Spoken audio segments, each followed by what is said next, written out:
पण विवेक चूडामणी ग्रंथ श्लोक क्रमांक 410 फक्त वाचून थांबलेलो होतो श्लोकाचा अर्थ आणि थांबलो होतो. 409 पूर्ण झाला होता आणि 410चा फक्त अर्थ वाचून थांबलेलो होतो.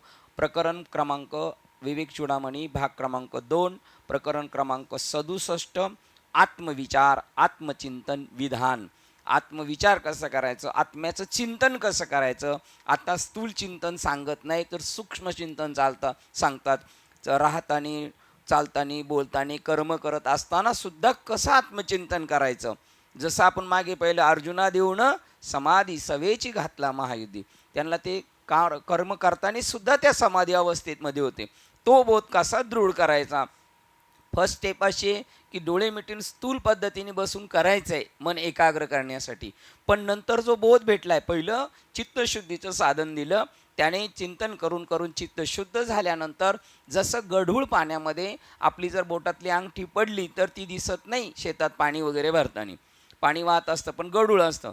पण थोडा वेळ जर आपण थांबलो शांत तर ते पाणी वाहून वाहून वाहून नंतर स्वच्छ दिसतं आणि स्वच्छ झाल्यानंतर त्या पाण्यामध्ये कुठे अंगठी आहे ही प्रत्यक्ष दिसते. तद्वत आपलं अंतःकरण मलिन झालेले 84 लक्ष योनीच्या कर्माच्या संस्काराने त्यावेळेला ते पाहिल्या नामाने चित्त शुद्ध होतं. चित्त शुद्ध झाल्यानंतर अष्टसात्विक भाव होता त्याची लक्षणं आणि मग त्याच्यानंतर त्याला साधू बोध देतात आणि तो बोध ठसला पाहिजे आणि कसा ठसवायचा त्याचा विचार इथे सांगतात. आत्मविचार सर्व जगाकडे पाहत असताना आत्मदृष्टीने पाहायचं असं ज्ञान त्यांना सांगतात. शरीरभाव न घेता आत्मभाव त्याच्या ठिकाणी दृढ करायचा. आत्ता आपल्या ठासून भरलेला आहे शरीरभाव, तो शरीरभावाच्या जागेवर आता कोणाला बसवायचं आहे, ईश्वर भावावरला आत्मभावाला तिथे ठाम करायचं आणि ते वास्तव आहे. आता इथपर्यंत त्याला 407च्या पर्यंत आणून सोडलं की रश्शी दिसलेली आहे पण त्याच्यावर तुम्हाला आपल्याला काय भासलेलं आहे, साप आहे. तर तो साप नसून काय रश्शी आहे. तसं हे जगत भासलेले आहे आणि आपण शरीर भासलेले आहे. तरी शरीर नसून आपणासह ये भूते आशेषे माझ्या स्वरूपी अखंडित देखशी, तर ऐसा ज्ञान प्रकाश होईल तैच मोह आणि अंधकार जाईल. ज्यावेळेला सर्वांमध्ये ते चैतन्य पाहिलं जाईल त्यावेळेलाच असा ज्ञान प्रकाश होईल. तर आपल्या हृदयातला अज्ञानाचा मोहरूपी प्रपंच जाईल आणि जय गुरु कृपा होईल पार्थागा. मग ती श्री गुरूंची कृपा पहिली अनुग्रह मिळण्यासाठी झाली, बोध मिळण्यासाठी झाली आणि आता परत त्यांची कृपा याच्यासाठी पाहिजे का, मिळालेला बोध उत्तमरित्या ठसला पाहिजे म्हणून ती कृपा त्यांच्याकडून आपण आत्मसात करण्याचा प्रयत्न करतोय. 410ला त्यांनी सांगितलं, 407ला सांगितलं रश्शीला सापाला रश्शीशिवाय काही पर्याय नाही. जेवढी रश्शी आहे तेवढाच साप दिसणार. तसं जसं ब्रह्म आहे त्या ब्रह्मावरच काय झालेलं आहे, आपल्या कल्पनेमुळं जगताभास झालेला आहे. त्याच्यानंतर 408मध्ये काय सांगितलं, या सर्व आपल्याला जगत दिसण्याचं कारण आपल्या मनाची अति उच्चांक चंचलता आणि त्याच्या ठिकाणी चित्त त्याचं तयार झालं आणि त्या चित्तामध्ये त्या गोष्टी दृढ बसलेल्या आहेत. त्या चित्ताचाच लय करायचा, जिथे राहतोय ना त्याच गुहेला सुरुंग लावायचा, म्हणजे मग त्याला राहण्याची जागा राहणार नाही. मग तो चित्तात आहे. विश्व कुठे आहे, हे दिसणारं विश्व आपल्या चित्तात आहे, बाहेर नाही आहे. आणि त्या चित्ताला कुठं चैतन्यामध्ये विलीन करायचं. चित्ताचा लय झाला तर हे विश्व राहतच नाही. म्हणजे आपल्याला मी मन नाही असं समजायचं, मी बुद्धी नाही असं समजायचं, मी चित्त नाही असं समजायचं, मी देह अहंकार नाही तर मी ब्रह्मरूप आहे असं म्हटलं तर एका तडाक्यात सगळं जातं. ह्या चित्ताचा लय कशाने होऊ शकतो, अहंकार धरी सोहमपण तै चित्ती प्रगटे चैतन्य घन ते मन ही होय उन्मन, बुद्धीचा निश्चय पूर्ण परब्रह्मी. चित्ताचा लय होतो, बुद्धीचा निश्चय होतो आणि अहंकार सुद्धा तिथे दृढ होऊन जातो. अशी साधना जो करतोय त्याला ते सांगतात का मग त्याच्यानंतर त्याला विश्व हे दिसत नाही. असलं तरी त्याचा पक्का निश्चय झालाय. जरी 4 दिवसाने त्याला कळालं इथे रश्शी पडलेली आहे आणि आता साप वाटतोय, पण आता त्याचा निश्चय झालाय.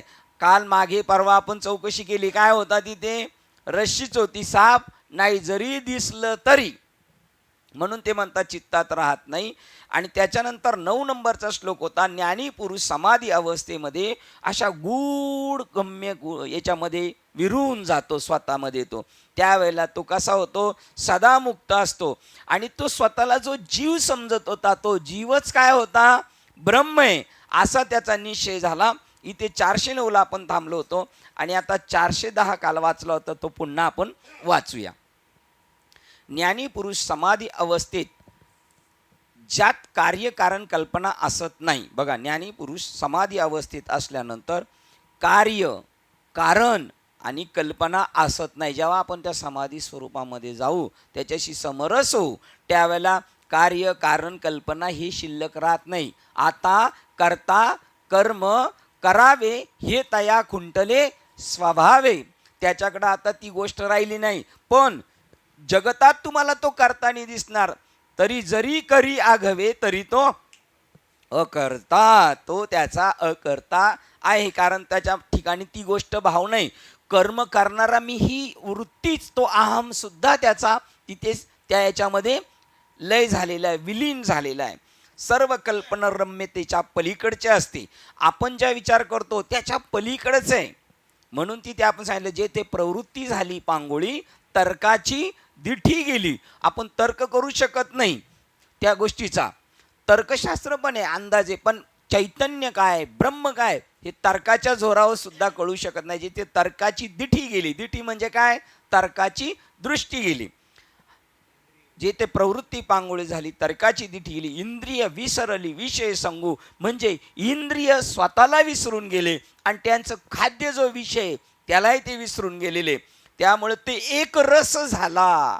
आता काय झाला, कल्पनारम्यच्या पलीकडे गेला, कार्यकारण भाव नाही, तो एक रस झाला. कशाशी एक रस झाला, त्याला त्याच्या गुरुने जे सांगितले तत्वम असी, तू ते आहेस, त्याच्याशी तो एक रूप झाला. आणि तो त्या अवस्थेत असताना असामान्य, ज्याला जोड नाही असे, त्याची इतर गोष्टीशी तुलना करता येणार नाही, अशा ठिकाणी तो पहुडलेला आहे. तुका म्हणे मन नये वृत्तीवरी आणि सुखाचे शेजारी किंवा जीव दोन लोळे दोंदावरी आनंदाची. तो आनंदाच्या राशीवर पहुडलेला आहे. जर त्याच्याबद्दल कल्पनाच करायची आपल्याला असेल, नेमकं त्यावेळेला तो कोणती अनुभव स्थिती अनुभूत असेल, तर आनंदाचा डोह, आनंद तरंग आणि आनंदाची अंग आनंदाचे. बघा, आपण पाहिलं होतं आंबा, आंबा खाणारा आणि आंबा खाण्याची प्रक्रिया, असाच हा दृष्टांत आहे. आनंदाचा डोह, हा नदी कशाची आहे, हा पाण्याचा डोह कशाचा आहे, आनंदाचा. त्याच्यावर आनंदाचा डोह आनंद तरंग, आणि त्याच्यावर ज्या लाटा उमटतात ते कशाच्या आहेत, आनंदाच्या. आणि माझ्या शरीराला त्या स्पर्श करतात ते आनंदाची अंग आनंदाचे. म्हणजे अंग पण लाट, लाट पण पाणीच आणि अंग सुद्धा पाणीच, अशी त्याची भूमिका असते. या कल्पनेवर आपण जर पहुडलो, इथे गेलो, तर आपल्याला ती गोष्ट कळू शकते, एरवी नाही. सर्व प्रमाणांच्याही पलीकडे जी प्रमाण आहे, ती प्रमाण सुद्धा सिद्धता करू शकत नाही. ते कसं आहे, जसं तो ज्ञानेश्वर महाराजांना निवृत्ती दादा सांगतात, कैसे बोटाने दाखवू तुला, मी ती स्थिती काय आहे ती सांगू शकत नाही, किंवा ती मी वाचेच्या पदराच्या हाती देऊ शकत नाही. जी स्थिती मला निवृत्तीनाथांनी ठेवलेलं आहे, ती स्थिती मी वाचेच्या पदराने कथन करू शकत नाही. आठवती का वळ, हे असो की निवृत्तीनाथांनी मला ज्या स्पॉटला नेऊन ठेवलंय, ते मी ते वाचेच्या पदरात देऊ शकत नाही. तरी पण परत एक ठिकाणी कॉन्फिडन्स घेऊन म्हणतात, मी अतिंद्रिय ती गोष्टी आहे, परंतु तुम्हाला भोगविल इंद्रिया करवी. हा एक विशेष अधिकार आहे त्यांचा. ते म्हणतात, श्रुती कथनांनी वेदांनी सिद्ध केलेले आहे का ते स्वरूप कसं आहे, आपल्यात नेहमी जीव भाव म्हणून रुजलेले. आपण आता स्वतःला जीव जरी समजत असतो, सामान्य जीव समजत असलो, सामान्य मच्छर कोण आहे, सामान्य मच्छर कोण आहे, असामान्य ब्रह्मतत्व आहे ते. आणि ब्रह्मदेव आदि ब्रह्मा अंती मशक सर्वांचे हृदयी मीच एक, आईशे जो पाहे सभाग्य हे भजन चोक मत प्राप्तीचे. ब्रह्मदेव केवढा मोठा आहे आणि एक चिलीट पण दोघांमधली चित शक्ती आहे ती सेम आहे, त्याच्यामध्ये कोणताही फरक नाही. मग ती चित शक्तीने स्वतःला मच्छर समजलं, त्यांनी मी ब्रह्मदेव समजलं, तरी ओरिजिनल स्थिती काय आहे त्यांची? ब्रह्मस्वरूपता आहे. मग तुम्ही जीव जरी समजत असेल, ज्ञानेश्वर महाराज म्हणतात तुका म्हणे कोठे जीव राहिला निराळा, तुका म्हणे कोठे जीव राहिला निराळा. बघा, तो जर त्या स्वरूपाचा आहे तर तो जीव तरी कुठे वेगळा राहिलेला आहे. त्याप्रमाणे एक हरी आपण पाहिलं काल, एक कोण कोण आहे? हरी, जो नंदाच्या घरी हरी होता, ज्याला आत्मा म्हणतात, ज्याला कृष्ण म्हणतात, तो हरी. त्याच्यानंतर दुसरा आत्मा, त्याच्यानंतर जीव आणि शिव. हे एक असून परत पुढं वाक्य सम, हे एक आहेत आणि सम आहेत. बघा, मरणा हाती सुटली काया विचारे या निश्चये, न सोनिया गेली खंती, ना सोनिया गेली खंती, सहज स्थिती भोगाची, न देखसे झाले श्रम आले वर्म हाता, हे तुका म्हणे कैची कीव कोठे जीव निराळा. जीव हा ईश्वरापासून निराळा कुठे आहे? बघा, आणि तो स्वयं तेच आहे. मग तुम्ही जीव समजत असले तरी तुम्ही कोण आहात? ब्रह्मचैतन्यात. ही आपली भूमिका झाली पाहिजे. आपण स्वतः जर म्हटलं मी जीव आहे, मी अपराधी आहे, अनादी आहे, मी देह आहे, तर आपल्याला वर कोणी काढू शकत नाही. आता आपण तिथं सिद्धता करायची आपली आणि ती गोष्ट हासिल करायची आपल्याला. नेहमी जीवभाव म्हणून रुजलेले ते जसं एक आहे आणि सम आहे. जीव जरी असला तर तो एक आहे. कोणाप्रमाणे? हरी. इकडचा जीव आणि हरी सम, इकडचा शिव आणि जीव सम, आत्मा आणि जीव सम. आता आपण ना जीवाला नाही समजत, हरीला समजतो, शिवाला समजतो, आत्म्याला समजतो. पण आपण स्वतःला जीव समजल्यामुळं छे छे मी कुठे एवढा असणार, छे छे मी कुठे एवढा असणार, हा आपला निश्चय, हा आपला उलटा निश्चय झालेला. आपला निश्चय असा व्हायला पाहिजे, हो हो मी सुद्धा तोच आहे. ज्ञानेश्वर महाराजांना ते म्हणले तुझ्यामधला तत्व आणि त्याच्यामधलं तत्व एक आहे म्हणतो. मग याचंही नाव रेड्याचं नाव ज्ञाने आहे, ज्ञाने आहे, त्याच्यामध्ये आहे, हो हो आहे. बघा, मग आहे हे कल्पनेने होतं का वास्तव होतं? वास्तव होतं. तसे आपण सुद्धा तसेच आहोत.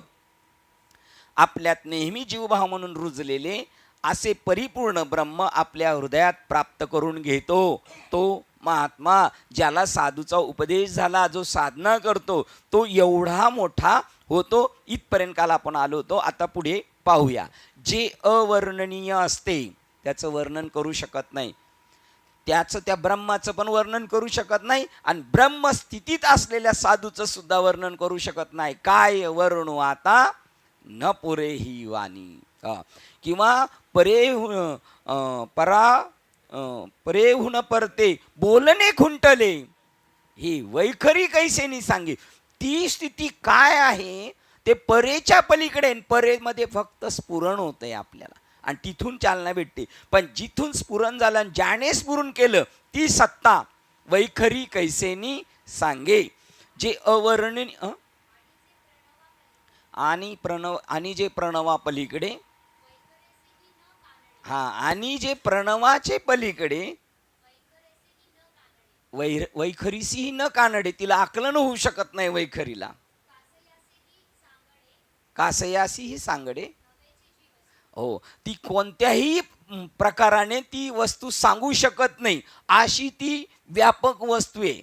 कारण ती व्यापक वस्तू कधी सांगू शकतो? ज्यावेळेला ती वस्तू आपण होऊ, आणि त्यावेळेला सांगू शकत नाही. त्यावेळेला काय म्हणतात?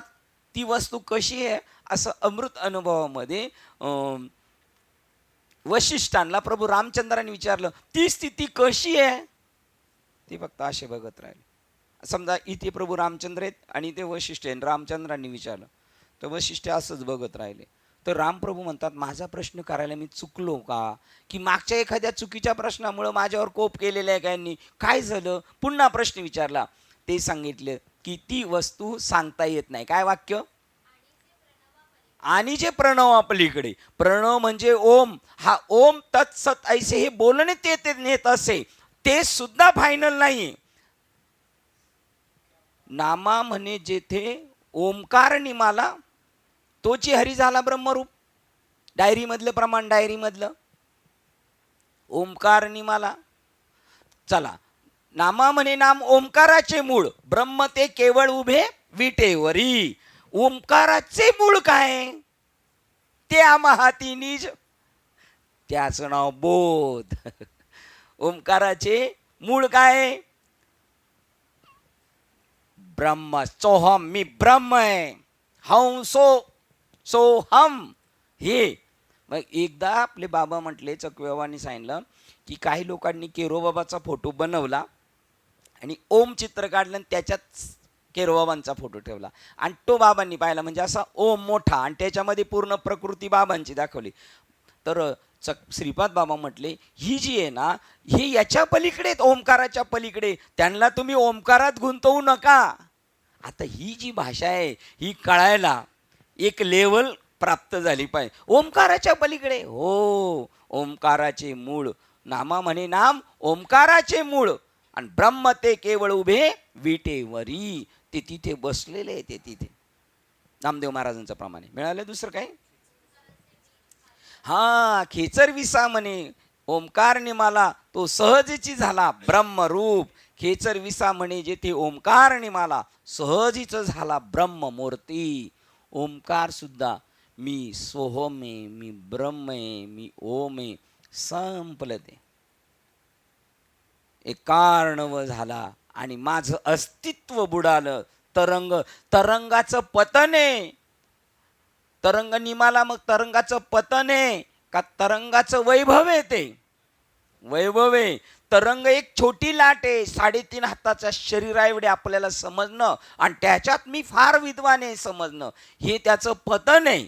आणि त्याने त्याच्याशी समरस होणं, त्या तत्वरूपाशी, ते त्याचं वैभव आहे. त्या वैभव खेचर विसा म्हणे जेथे ओंकार निमाला सहजची झाला ब्रह्मरूप. आणि म्हणून नामदेव महाराज मग म्हणतात, गुरुजी असे म्हणतात तर शिष्य काय म्हणणार? नामा म्हणे नाम ओंकाराचे मूळ, ब्रह्म ते केवळ उभे विटेवरी. केवढं म्हणजे बघा, इथपर्यंत आपल्याला घेऊन अवर्णनीय असते. याचे या आधीच्या श्लोकात वर्णन केलेल्या आचार्यांना वाटते की ते अवर्णनीय, तरी पण त्या गुरुजीला असं वाटतं. आता आपण जर कधी गावाला गेलो ना आणि आपल्या आईकडे जेवायला गेलो, आपल्या आईबरोबर जेवते, ती आपल्याला आग्रह करणार, नको म्हटलं तरी एक्स्ट्रा भाकरी टाकणार, एक्स्ट्रा भात टाकणार, खा खा. तिला असं वाटतं किती देऊ किती देऊ किती देऊ. तसं शंकराचार्यांना वाटतं, मी सांगतोय त्या माझ्या जे शिष्यमंडळी आहेत त्यांना अजून यथार्थ कळलं नाही, मी अजून कोणत्या अँगलनी सांगू, मी अजून कोणत्या अँगलनी सांगू. ते म्हणतात जे अवर्णनीय असते त्याच्या या आधीच्या श्लोकात वर्णन केल्यावर आचार्यांना वाटले की त्यांनी अद्यापही आपल्या शिष्याला आपली अनुभूती पूर्णपणे आणि परिणामकारकरित्या समजावून सांगितली नाही. खंती कोणला वाटली पाहिजे? सांगणाराला वाटलं पाहिजे. जेवणाराला वाटलं, खाणारा जो जेवायला घालणार आहे त्याला खंती वाटली पाहिजे. आपण पुरेपूर पंक्तीला अन्न पुरवू शकलो नाही याची खंती वाटली पाहिजे. आणि जेवणाराने त्याचं माप नाही काढत बसायचं. जेवण घातलं तर घातलं, पण अर्धवट घातलं. जे तुझ्या नशिबात होतं ना. आम्ही एका ठिकाणी गेलो तर जेवायला बसल्यानंतर सगळे म्हणायला लागले, तू का म्हणे आले घरा तोची दिवाळी दसरा, जेवायला पंक्ती बिंक्ती घातल्या. आणि त्याच्यामध्ये बाबा म्हटले, चकवे बाबा म्हणले, आम्ही काय कुणाच्या बापाचे खातो, आम्हाला तो राम देतो. म्हणजे ज्याचं जेवण त्यांनी केलंय त्याचं काय झालं सगळा. आम्ही कोणाच्या बापाचं खातो, आमच्या प्रारब्धात असतं ते आम्हाला भेटतं. काय लिहिलेलं आपल्याला बघा, शाळेत होता, दाने दाने पे लिखा है खानेवाले का नाम, आहे की नाही. तर त्यांना असं वाटतं का मी परिणामकारकरित्या त्याला समजावून सांगितलं नाही, म्हणून ते आणखी निराळ्या ओजस्वी शब्दात त्याची मांडणी करण्याचा प्रयत्न करीत आहे. प्रकृती आणि तिच्या अनेक विकृती, प्रकृती विकृती शून्य अवस्था ती की. प्रकृती आणि विकृती याला शून्य अवस्था कधी येणार? जे ते प्रकृती म्हणजे शरीर मन बुद्धी नसते.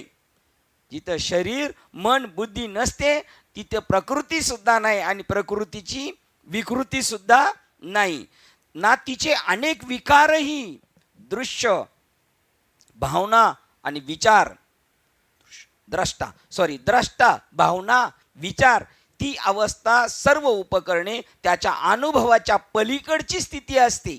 बघा, तिथे प्रकृती नाही, तिथे विकृती नाही, त्याची शून्य अवस्था झाली. जे ते प्रकृती आहे शरीर मन बुद्धी आहे, पण तिथे शरीर मन बुद्धी नाही आहे ना, तिचे अनेक विकारही, तिचा विकारही नाही, ते शिल्लकच नाही, सापच नाही, तर डोंबा आहे, गव्हाळ्या आहे, बडिया आहे, हा विकार नाही तिथे. मग ते नसल्यानंतर पाहणारा सुद्धा नाही, द्रष्टा नाही, भावना नाही, विचार नाही, ती अवस्था सर्व उपकरणे, ती अवस्थाने आपली सर्व उपकरणे व त्यांच्या अनुभवाच्या पलीकडची स्थिती असते. आपण ती स्थिती पाहायला गेलो ना, डोळे मिटून जाणार, आपल्याला चक्कर येणार, आपण खाली पडले जाणार, कारण तो पूर्ण प्रकाश झोत. आपल्याला लाईट गरजेची आहे, ड्रायव्हिंग करताना लाईट गरजेची आहे, पण समोरच्याची ती LED लाईट जर आपल्या डोळ्यावर आली तर आपल्याला जास्त प्रखर दिसते की नाही? दिसतच नाही. लाईट दाखवते, पण ती जर आपल्या डोळ्यावर परिणाम केली तर आपल्याला काहीच दिसू शकत नाही. तशी ती अवस्था आहे. लाईटीचं काय करणे? दाखवणं काम आहे का अंधार करणे? दाखवणे. पण जेव्हा डोळ्यावर येते तेव्हा काय होते? ती अंधाऱ्या निर्माण करते. तशी ती स्थिती अनुभवाच्या पलीकडची स्थिती आहे, सर्व बुद्धिमत्तेच्या पलीकडचे. बुद्धी सुद्धा बुद्धी पांगुळली, बुद्धी पंगू होती तिथं, ती जाणू शकत नाही, नाही ना. बुद्धी गम्यतेच्या पलीकडचे जे बृहत परब्रह्म, जे थे न रिघे रूप नाम, जे मन बुद्धीसी अगम्य, जे दुर्लभ इंद्रिया. बघा, जे मन बुद्धीला न कळणार आहे आणि दुर्लभ इंद्रिया, इंद्रिय ना चक्कर येऊन पडणार. म्हणून ज्यावेळेला स्थिती होते ना, त्यावेळेला ही स्थिती का झाली? प्रेतरूप झाला शरीराचा भाव का? किंवा फुगडी खेळलेला माणूस, थांबली फुगडी का तो जागेवर का नाही उभा राहत?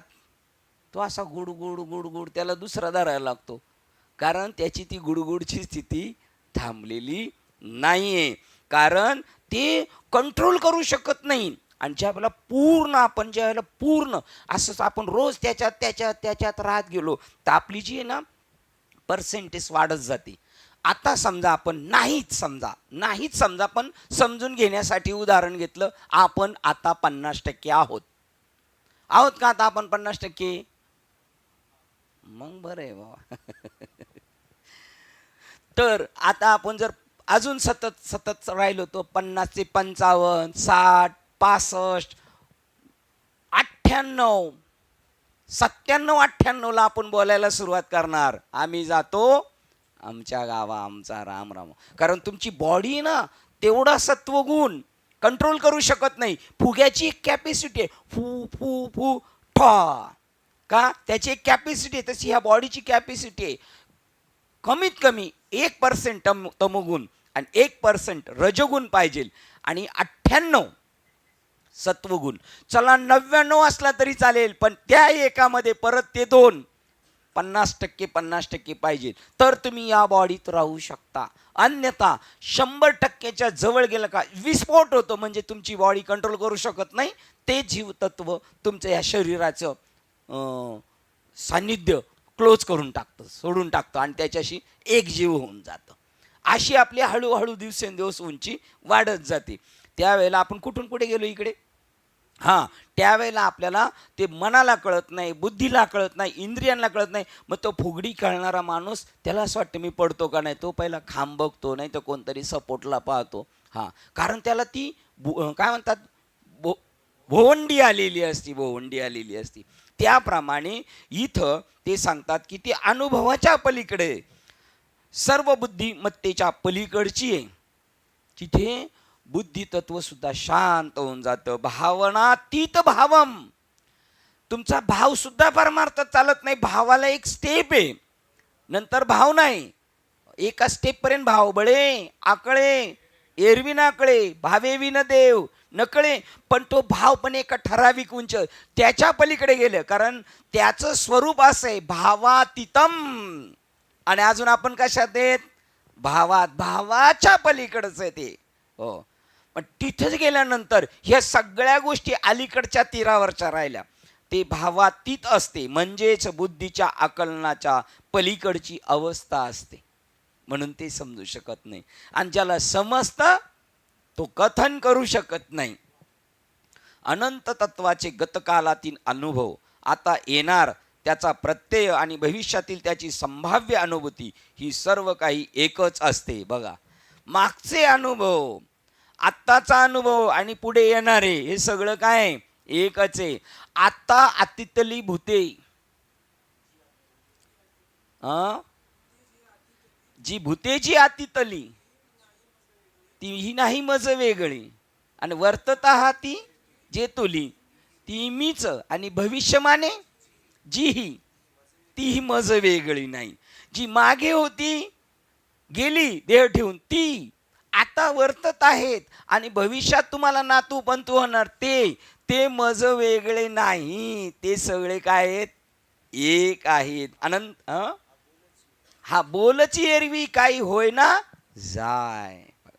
अनंत तत्वाचे गतकालातील अनुभव, आता येणारा त्याचा प्रत्यय आणि भविष्यातील त्याची संभाव्य अनुभूती ही सर्व काळी एकच असते. त्याला काळ वेळ काहीच नसतं, ते जसं आहे तसंच असतं. म्हणूनच त्याला समरसम म्हणतात. लोक म्हणतात आता नाही राहिलं, हे कलियुग आहे. म्हणजे द्वापार युगात होतं, सतयुगात होतं, त्रेतायुगात होतं. नाही, ते चारही युगात जसं आहे तसंच आहे. त्यावेळेचं पाणी तसंच आहे, त्यावेळेचं मीठ तसंच आहे, त्यावेळेला हवा तशीच आहे, त्यावेळेला कापल्यावर लाल रक्त होतं, आणि आता सुद्धा तसंच आहे. हे सगळं समय, आणि तेच बदलेल काय? ते सुद्धा तसंच आहे. म्हणूनच त्याला समरसम म्हणतात. ती अनुभूती ब्राह्मणांनी, बघा आता ती अनुभूती ब्राह्मणांनी काय घेतली आणि अंत्यजांनी घेतली काय? सारखीच. पाप्यांनी काय घेतली आणि पुण्यवानांनी घेतली. तरी पाणी हे वाघालाही तसंच आहे आणि गाईलाही तसंच आहे. बघा, ती अनुभूती ब्राह्मणांनी वा अब्राह्मणांनी, पाप्याने वा पुण्यवानाने घेतली असते, ती सर्वदा सर्व परिस्थितीमध्ये सारखीच असते. म्हणून चोखामळ्या बाबा म्हणतात, ओ काय बोललासी चोखा डोंगा. तुम्ही म्हणता ना ब्राह्मण, क्षत्रिय, वैश्य, आम्ही शूद्र, तरी सुद्धा आमची प्रकृती तशी असेल, पण आमचा अंतरात्मा जो आहे तो तसाच आहे. भावने डोंगा काय बोललासी वरिल्या रंगा. ते ब्राह्मण, हे क्षत्रिय, हे वैश्य आणि हे शूद्र, हा आपला काय बोललासी वरील या रंगा. त्याचा रंग काय? मेन रंग काय? आत्मा रंग. रंगे रे श्री रंगे काय भुललासी पतंगे. त्याच्यामध्ये रंगून जा. मूळ स्वरूपा ऐसे करिगा पांडुरंगा. शुद्ध रंग वावे रंगा. त्या रंगामध्ये आत्मरंगी नामा आत्मरंगी रंगला. काय अगोदर आहे? मला वाटतं गवळण आहे. आत्मा आत्मरंगी रंगला. अवघा रंग एक झाला, ते तर वेगळे. अवघा रंग एक झाला आणि एक आत्मा नामा आत्म रंगी रंगी रंगला.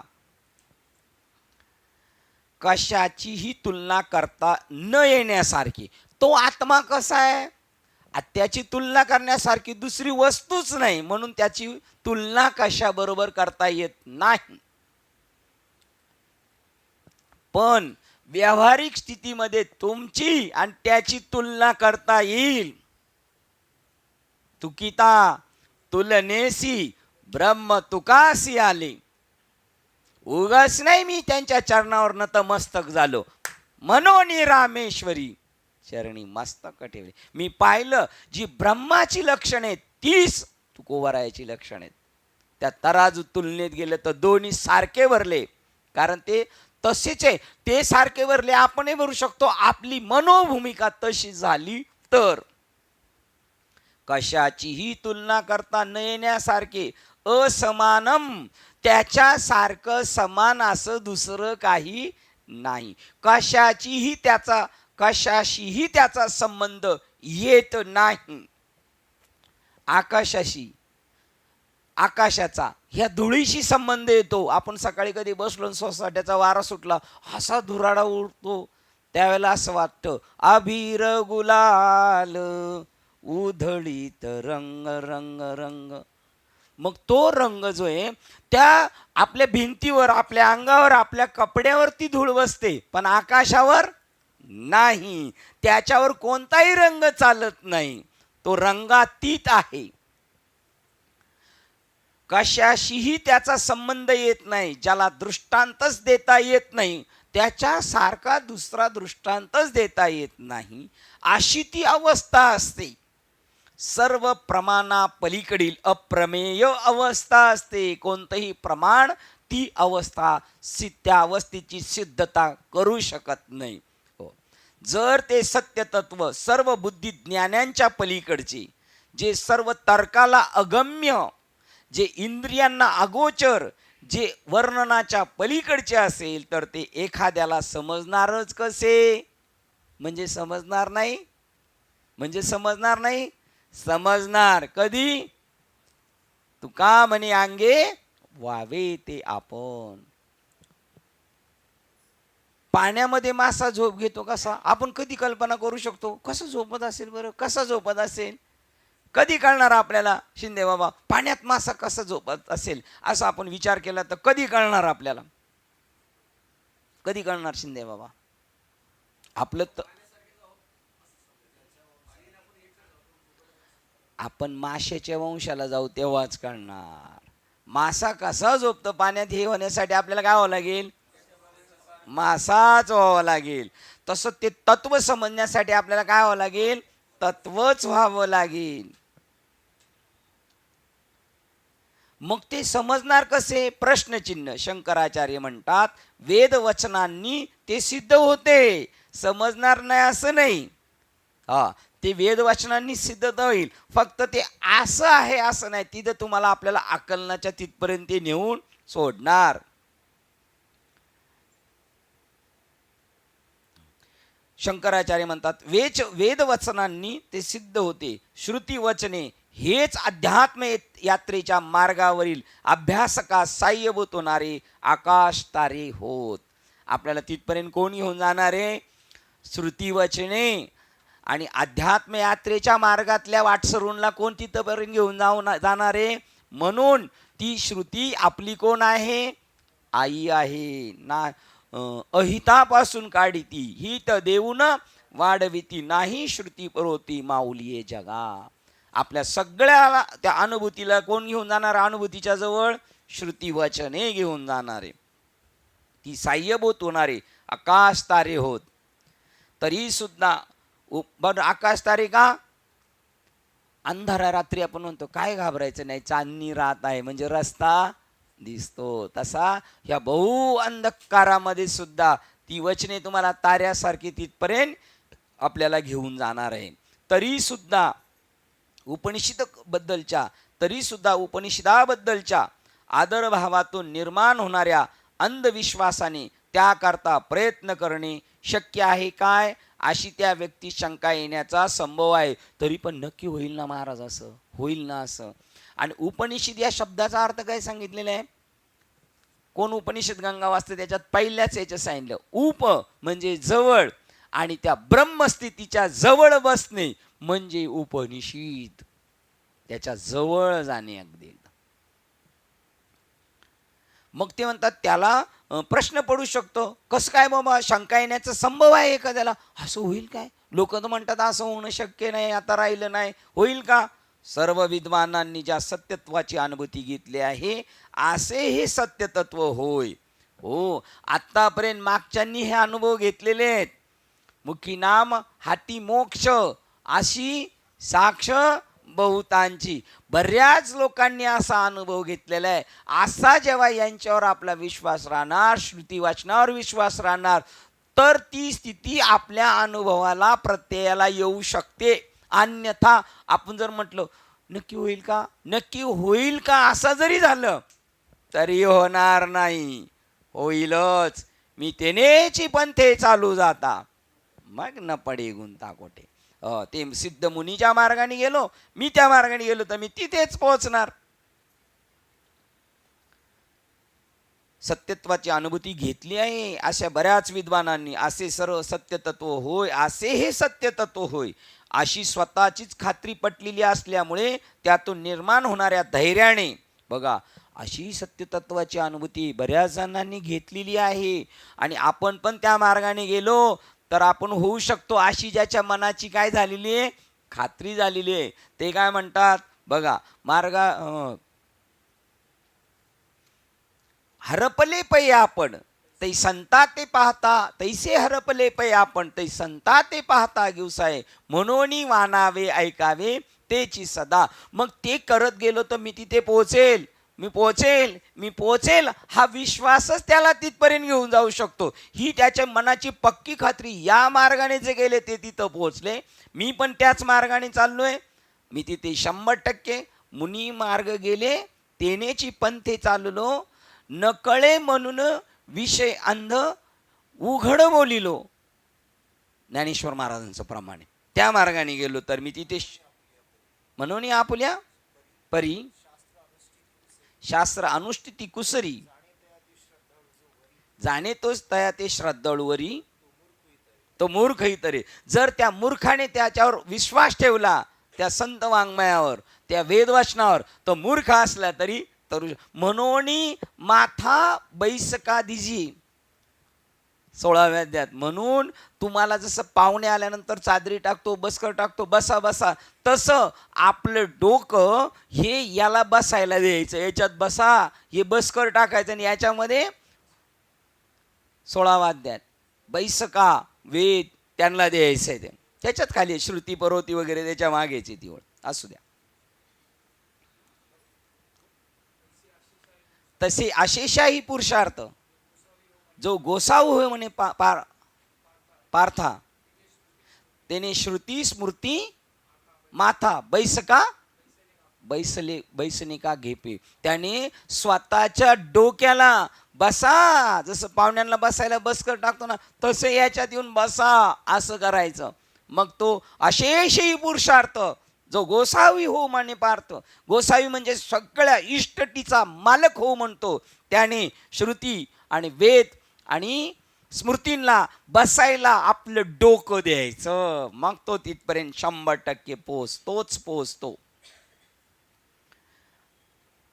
अशी बघा, हे सत्य तत्व आहे. अशी स्वतःची खात्री पटलेली असल्यामुळे त्यातून निर्माण होणाऱ्या धैर्याने आणि वीरत्वाने आचार्य ठासून पक्केपणाने सांगतात, आपणासारख्या लोकांनी ज्या सतत प्रत्यय घेतलेला असतो तीच अनुभूती होय. अस्मान प्रसिद्धम जीवभाव समाधी अवस्थेत अनंत तत्वात विलीन होतो. अशांनी घेतलेली, आपणही त्या प्रकारची घेतलेली असं ठासून आचार्य सांगतात. आणि ती अनुभूती आपण घेतलेली आहे. जीवभाव समाधी अवस्थेत अनंत तत्वात विलीन होतो. जीवभाव समाधी अवस्थेत अनंत तत्वात विलीन होतो आणि परत त्याला जर बाहेर काढायचा, तो जीवभाव परत रिटर्न तसाच्या तसा बाहेर येतो. तो जीवतत्वच आता अनंत तत्वात विलीन होऊन तो जीवतत्वच कोण झाला, आता अनंत तत्व झाला. लाट सागरात बुडाली म्हणजे ती आता काय झाली, सागर रूपच झाली. ती समाधी अवस्थेत अनंत तत्वात विलीन होतो. ध्यानकर्त्याची बुद्धी सर्व विचार प्रवाह ज्या ठिकाणी पूर्णपणे शुष्क झालेले असतात असे समत्व पावते. तिथं काय चालत नाही, बुद्धी शांत होऊन जाते, आपल्या विचाराची स्टेप संपली, तिथं पांगुळ होऊन जातं तिथं, आणि त्याच्याशी तो समरस होऊन जातो.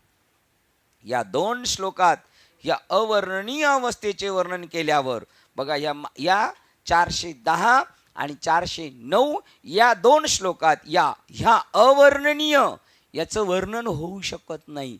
पण या अवस्थेचे वर्णन केल्यावर श्री शंकराचार्यांना गुदमरून गेल्यासारखे वाटले आणि ते असमाधानी होतात. आणि म्हणून आपल्या छात्राबद्दल वाटणाऱ्या अत्यंतिक प्रेमामुळे, बघा काय त्यांचं आपल्यावर प्रेम असेल आणि काय आपण ती जाणू शकत नाही, आपण काय प्रेम असेल आपल्याबद्दल त्यांच्यात. छात्राबद्दल अत्यंत वाटणाऱ्या अत्यंतिक प्रेम म्हणून आईशी कळवळ्याची जाण.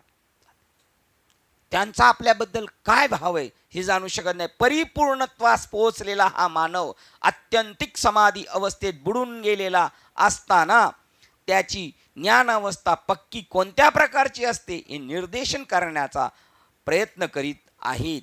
ते म्हणतात त्यांना किती अपार करुणा आहे.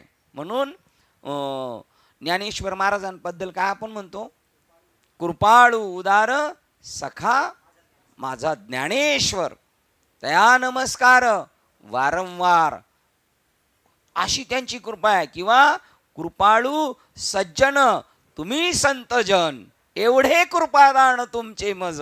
तुम्ही कृपाळू आहात, तुम्ही सज्जन आहात, तुम्ही माझ्यावर एवढी कृपा करा ना. काय आठवण तुम्ही द्यावी पांडुरंगा, माझी आठवण करा ना पांडुरंगाला, आणि माझी काकुलती सांगा ना देवाला. मला एवढं तुमचा अधिकार आहे, तुम्ही तिथपर्यंत मला माझा निरोप पोहोचू शकता. श्लोक क्रमांक ते आता निर्देशित करतात. ते इतक्या बघा, ते इतक्या छात्राबद्दल वाटणाऱ्या अत्यंतिक प्रेमाने परिपूर्णत्वास पोहोचलेल्या त्या मानव अत्यंतिक समाधी अवस्थेत बुडून गेलेला असताना त्याची ज्ञान अवस्था नक्की कोणत्या प्रकारची असते हे निर्देशित करण्याचा प्रयत्न करीत आहेत. अजून त्याच्या गळी उतरत नाही ना, म्हणून ते अजून कस लावून अजून खाली जाण्याचा प्रयत्न. एखादा मनुष्य बुडालेले आहे नदीत आणि 2 मुलं पोहायला गेलेत आणि त्याला माहिती आहे एक इथेच बुडालाय, पण तो भेटतच नाही. त्यावेळेला रात्रभरती माणसं खाली अजून तळाशी जातात, अजून तळाशी जातात, तेव्हा पूर्ण तळाशी गेलेला तो दिसतो. एवढे प्रयत्न चालले त्यांचे आपल्यासाठी.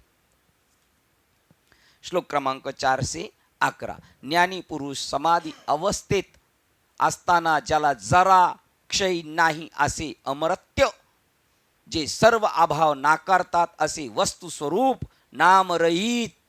तो कसा आहे? तो अमर्त्य म्हणजे न मरणारा. आपण मर्त्य मानव आहोत आणि ते अमर्त्य आहोत. आपल्यासारखेच आहेत ते, पण ते न मरणार आहेत. आणि आपण म्हणतो आता माझं काही खरं नाही, आता माझं काही खरं नाही. आणि ते म्हणतात तुझं खरं नाही, अरे तुझंही खरं आहे माझंही खरे, अमर आहा अमर आहा. हो, त्याप्रमाणे ज्ञानीपुरुष समाधी अवस्थेत ज्याला जरा क्षय नाही, ज्याला क्षय होत नाही, ज्याचा जो क्षय होत नाही. का नाही क्षय होत? कारण त्याला दिधले अक्षय अभय दान गा. का क्षय होत नाही त्याचा? कारण त्याला काय दिलेले? अक्षय त्याला करून ठेवलेलं आहे. आता अक्षय कळवण्यात अत्यंत दुःख होते. अक्षयची दशक्रिया आहे बघा. जो क्षय होत नाही त्याची जरा क्षय होत नाही. अमर्त्य तो मरणारा नाही अशा भूमिकेत आहे. जे सर्व अभाव नाकारतात असे वस्तू स्वरूप, सगळ्यापासून तो बाजूला आहे. आकाश सगळ्यांमध्ये आहे पण सगळ्यापासून बाजूला आहे. नामरहित, त्याला नाव नाही आणि त्याला रूपही नाही. ज्याचे गुण व अवगुण दोन्ही विकार ज्या ठिकाणी उपशांत झालेले आहेत, ज्याच्याकडं गुणही नाहीत आणि अवगुणही नाही, आणि होते ते कशामध्ये? त्याच्या स्वरूपामध्ये काय झालेले? शांत होऊन गेलेले. जे तुडुंब भरलेल्या जलसागरासारखे आहेत, तुडुंब भरलेल्या जलसागराप्रमाणे आहे. जे धैर्य मंडपाचे कोंब, जे धैर्य मंडपाचे स्तंभ, परिणामा निघाले कोंब, आनंद समुद्री कुंभ चुंब कळोनी भरिले. ते असे आहेत का जसं काय अमृताच्या ह्याच्यामध्ये पूर्ण नाही, तुपाच्या ह्याच्यामध्ये घागर भरायला गाठली तर ती घागर पूर्ण भरून, काठोकाठ भरून, परत जसं पाणी भरताना कसं आपण हंड्याच्या खालून असा हात फिरवतो, तसं ते खालून पूर्ण बाहेर सांडते. अशी त्यांची करुणा आहे, असं त्यांचं प्रेम आहे. जो अमृताची सागरी अहर्निशी क्रीडा करी बघा वगैरे, कळलं ना तुम्हाला? जो अमृताची सागरी अहर्निशी अहर्निशी चंदू बाबा, शिंदे साहेब, शब्बास. जो अमृताचे सागरी अहर्निशी क्रीडा करी, जन्म मरणाचे भयधरी, कैस्या बरी. त्याला कसलं, कारण तो दिवस रात्र कशात मेलेला आहे, पडलेला आहे, तर पडतोय अमृताच्या सागरात. नाना अमृताचे सागरी पडिजे, आणि मना तरी वज्र मिठी, तोंडा तरी वज्र मिठी पडिजे, आणि मणी तरी आठवावे थिल्लोरद काते, हे आयसे कासया करावे, जे अमृत रिघुनी मरावे, ते होणे ते सुख अमृत होणे, का न असावे अमृता माझी. नाही नाही शिंदे, हा अमरण उचिता देऊन घाली. बरोबर बरोबर. तैसे हे गीता जाणत लिया, काय विस्मय मोह जावया. गीता जाणल्यावर फक्त मोह आणि विस्मय जाईल, आश्चर्य जाईल. तो आपण आत्मज्ञानी आपण पै मिळीजे होऊन जातो. ही ज्ञानेश्वरीतला अमृतानुभव हा आहे. काय तरी त्याला तो अमृत मृत्यू भ्याने पेले अमृत, ते अमर झाले. ते अमृत नाही बरं काय, हे जे स्वर्गातलं अमृत आहे ते नाही आहे हे अमृत. हे कोणतं अमृत आहे हरिपाठात सांगितलं, नामामृत गोडी. बरं, नामामृत असे गपागप गपागप हांडेचे हांडे मठाचे माठ प्यायचे का? कसं प्यायचे ते, कसं जेवतानी म्हणतात सावकाश. सावकाश म्हणजे चालू दे 1 तास, म्हणजे पाव हिस्सा रिकामा ठेवून सावकाश. काही नाथबाबाचं प्रमाण आहे का हरिपाठातलं? हरिनामामृत सेवी सावकाश. हळूहळू पंडू सुता मग मीच होईजे. आता त्याला काय, तो अमृता ते ठेवी, तो कांजी केवी सेवी, ते तैसे स्वसुख अनुभवी न भोगी सिद्धी रिद्धी सिद्धी. पण त्याच्या पुढे एक वाक्य, जयाचा जठरू प्रसवे अमृताचा निर्ध, तया शुद्धा तृष्णेचा. काय अडचण, पुढे काय खायला भेटेल, पुढे काय खायला भेटेल, पुढे आत्ताच्या पेक्षा चांगलं खायला भेटेल. कारण त्याच्या कशात येतो अमृता. त्याला भुकेची ताण्याची काय आठवण राहणार. कोणत्या पानावर आलो तो, हा इकडे. ते तुडुंब भरलेल्या जलसागराप्रमाणे एक नंबरची ओळ ही सांगितली. ही ज्ञानेश्वरीची ओळ ऐकलेली आहे, पण आता नवीन आठली की नाही आपल्याला पारायण करताना, आनंद लहरीतली. Very good. आनंद लहरी काय काय आनंद लहरी ग्रंथ आहे. नाही, आम्ही ग्रंथ नाही जमा करीत, आम्ही बाकीचं जमा करून ठेवू. नास्क जमा करण्यात फार रुची. या वयात जर याने आनंद लहरी वाचतोय, मग याला लहरी कशाची येणार आहे? आणि आपण दुःखाच्या लहरी जर जमा करीत राहील तो कसल्या लहरी येणार आहेत आपल्याला? आयुष्य वेचलं पाहिजे, ते ग्रंथ वाचण्यामध्ये आपलं गेलं पाहिजे. माऊलींनी सांगितलं, रिकामा अर्ध घडी राहू नको. जे तुडुंब भरलेले जलसागर आहेत, नदी नाही जलसागर, म्हणून ज्ञानाचा सागर. जे शाश्वत शांत स्वरूप आहे, ते स्वरूप शाश्वत आहे, ते शांत आहे. त्या शांतीतूनच आत्मबोध तयार होऊ शकतो. ते ज्ञान हृदयी प्रतिष्ठे, मग शांतीचा अंकुर फुटे. आणि जर शांतीचा अंकुर फुटला तर मग विस्तार बहु प्रगटे आत्मबोधाचा. आंब्याच्या झाडाला आंबे येतील, चांगलं डवरून राहणार आंब्याचं झाड, पण पहिलं त्या लावलेल्या आंब्याच्या कोईला काय आला पाहिजे? कोंब आला पाहिजे. काय सुरुवात होती? जे नाही, मग शांतीचा अंकुर फुटे, ते परिणामाने घाले कोंब धैर्य मंडपाचे. हा, शांत स्वरूप आहे ते. असे परिपूर्ण आपल्या हृदयात प्राप्त करून घेत असतो. हो, ते असं जे स्वरूप आहे तो आपल्या हृदयात परिपूर्ण प्राप्त करून घेतो. मी प्राप्त केला असं सांगायचं आपल्याला. असं सांगू शकत नाही म्हणले. ज्याला कळालं तो सांगू शकत नाही, आणि ज्याला कळालं नाही तो गर्जना करीत राहिलेले. असं होईल नाही. ज्याला कळालं तो सांगणार, तो देहबुद्धीवर नसणार तेव्हाच सांगणार. नाही तर मी सांगायला लाजणार, मी कसं म्हणू मला भेटलंय, मला सापडलंय. असं कोण बोलतो का? नाही. आम्ही झालो ऐसे म्हणे, तो काहीच नव्हे. येत जाणीव त्याची. नेने मला कळतं असं म्हणत नाही. अरे का याच्यावर पण ताण आणतो. इथं जाणीव त्याची नेणे आथिले पण मिरवी त्याची. आम्ही झालो ऐसा जो म्हणेल तो काहीच नव्हे. तुका म्हणे धन्य झालो सुखे संतांच्या. तुका म्हणे धन्य झालो सुखे संतांचे झालो, मी पूर्ण झालो असं म्हणणार नाही कोण? म्हणणार. त्यावेळेला तो त्याला स्वतःला कवच नाही समजत, ह्या खापऱ्या नाही समजत. ते म्हणतात तो कसा म्हणेल, ताण आणला. तुका म्हणे धन्य सुखी संतांचे आधालो, लोटांगणी आलो वैष्णव भार देखोनी, आज फिटले माझे घोडे. मला समजलं, मला समजलं असं तो म्हणणार.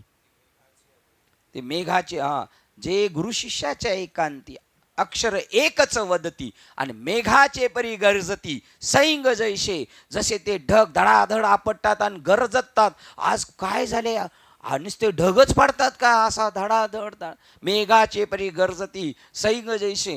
मोठमोठ्याने गर्जना करून ते पडतात, आणि ते ज्यावेळेला खाली पडतात तेव्हा 22-22 किलोचा बर्फाचा खडाच पडतो. पडला ना मध्ये, जुन्नर तालुक्यामध्ये पडला ना, ओतूरच्या आसपास. अख्खा डायरेक्ट एवढा खडा. आता एवढा खडा जर आकाशातून बर्फाचा आपल्या डोक्यात पडलो, खडा खाली ना आपण वर.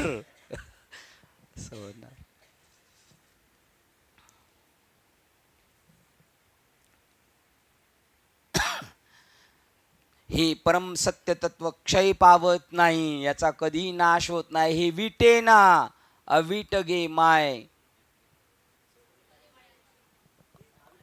अविट गे माय विटे ना, जवळीच आहे परी भेटे ना. बघा ते विटत नाही. हेच नव्याध्याय सांगितलं. हे जे आत्मज्ञान तुला सांगतो हे विटत नाही, हे दिल्याने संपत नाही. हो, याचा क्षय होत नाही, उलट वाढतंय. असं आहे ते परम सत्य तत्व, क्षय पावत नाही. पावलेत का तुकाराम महाराज, नामदेव महाराज? काय त्यांची ख्याती सांगितली त्यांच्या अनुयायांनी. 17व्या नामदेव महाराजांना सांगितलं होतं, तुझ्या मुलांची लग्न बिग्न तर मीच करील, पण तुमच्या वंशाचा काय प्रमाण दिलेले ते प्रमाण आपल्याला त्याच्यातून बाजूला काढायचंय, की मी तुमच्या पूर्ण पुढच्या संततीचा कुळाचा भार वाहीन. आजही पण म्हणले आमचा सर्व भार कामारी होऊन चालवी भार माझा, अशा प्रकारचं आहे त्यांचं. हे प्रमाणे वेगळे मी म्हणलेलो ती त्यांचा भार वाहतो अजून पण.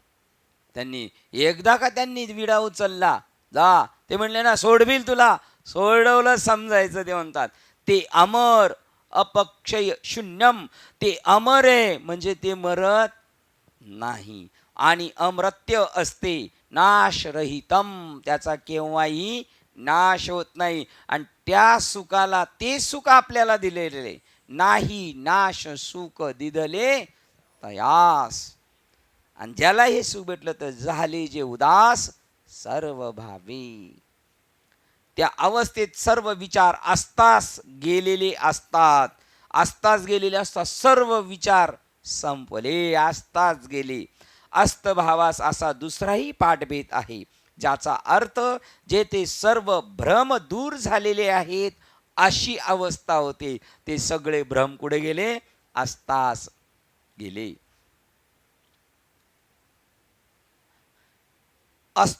अस्ताभावम, तेथे तो सत्य स्वरूपाची वस्तूची अनुभूती घेतो. कशाची अनुभूती घेतो? त्या स्वरूपाची अनुभूती मी घेतो आहे. तो म्हणले सामान्य जगाच्या भाषेत वापरलेले सर्व शब्द या ठिकाणी उपयोगी पडत नाहीत. काय अनुभवत असेल तो, काय अनुभवत असेल? त्याच्यासाठी तुकाराम महाराज म्हणतात काय करत असेल त्याला किती गोड लागलेली असेल साखर, ती जशी मुक्याला सांगता येत नाही तसं हे शब्दात वर्णन करता येत नाही. शब्देविन संवादिजे इंद्रियने न ता भोगीचे आणि बोलादी झोंबीशे प्रमयाशी. शब्दाच्या व्यतिरिक्त ते तुम्हाला अनुभवायचे. तो शब्द फक्त तेथे नेत असे आणि त्याच्या पलीकडे तुम्हाला जायचे. हे शब्देविन संवादिजे इंद्रिय नेनता बोलीजे आणि बोलादी झोंबीचे प्रमेयाशी. आणि हे शब्देविन संवादिजे दुजेविने अनुवादिजे हे तव कैसेनी गमे. ते अभंगातलं प्रमाणे आणि हे ज्ञानेश्वरीतली ओवी येते. ते उपयोगी पडत नाही. जगाच्या सामान्य जगाच्या भाषेत वापरलेले शब्द या ठिकाणी उपयोगी पडत नाही. अजून एक प्रमाण आलं होतं, निघून गेलं. तू का म्हणे वाचा राहिली कुंठीत. बोलता येत नाही. वाघ पाहिल्यावर बोलता येत नाही का? त्याची बोबडी होती. वा वा वा ग नाही म्हणू शकत तो. त्याच तेवढं पाहिलं, वाघ पाहिल्यावर वाघ बोलता नाही येत. ब्रह्म पाहिल्यावर ब्रह्म स्वरूप स्थिती वर्णनाच्या पलीकडची आहे. सत्य स्वरूपाची अनुभूती घेतो. सामान्य जगाच्या भाषेत वापरलेले सर्व शब्द या ठिकाणी उपयोगी पडत नाही. ते मागे राहिले, शब्द मागे राहिले. पुढा स्नेह पाजरे मागे चालती अक्षरे शब्द पाठी कृपा आधी अवतरे. शब्द पाठी अवतरे कृपा आधी. पा काय ते म्हणल्यानंतर तो शब्द इकडच आहे, तो तिथे, आणि तेवढा कृपेचा स्त्रोत चालू आहे तिकडं. परत एकदा ती ओळ. पुढा स्नेह पाजरे माघा माग चालती अक्षरे. अक्षर माग आणि बोलायच्या अगोदर. तसं होतं कीर्तनाला उभं राहिल्यानंतर. आपण एखादं प्रमाण देतो ना, तो वागता त्या स्पॉटला आलेला आहे, त्या स्पॉटला आपण असतो. अजून त्यांनी ते कथन केलं नाही, तुम्ही इकडून लगेच ते प्रमाण देता. माघा चालती अक्षरे शब्द पाठी अवतरे कृपा आधी.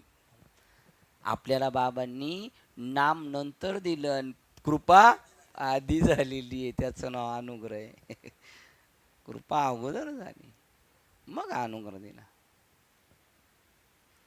आणि आपण अनुग्रह घेतल्या म्हणतो नाही, आपण कीर्तनाला उभा राहायला म्हणतो उजळले भाग्याता. कधी? आताशी. काय म्हणायचं? ती अक्षरची अद्वैत निर्देश देश रहित ज्ञानिया जो स्वभाव उपासित ज्ञानिया जो. ते अक्षरे असे निर्देश.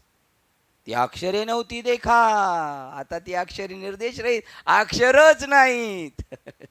ती अक्षरे नव्हती देखा. ब्रह्म साम्राज्य दीपिका अर्जुना लागी चितकळिका प्रगटविली कृष्णे. देवे नाही, कृष्णे. त्याच्यात आलेले श्री भगवान उवाच कृष्ण उवाच.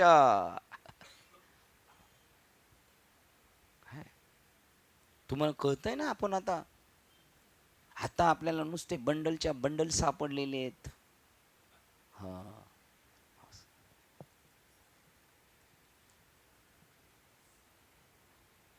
सामान्य भाषेत शब्द या ठिकाणी उपयोगी पडत नाही आणि म्हणून ही नाम विरहित अवस्था असते. बघा कशाच्या?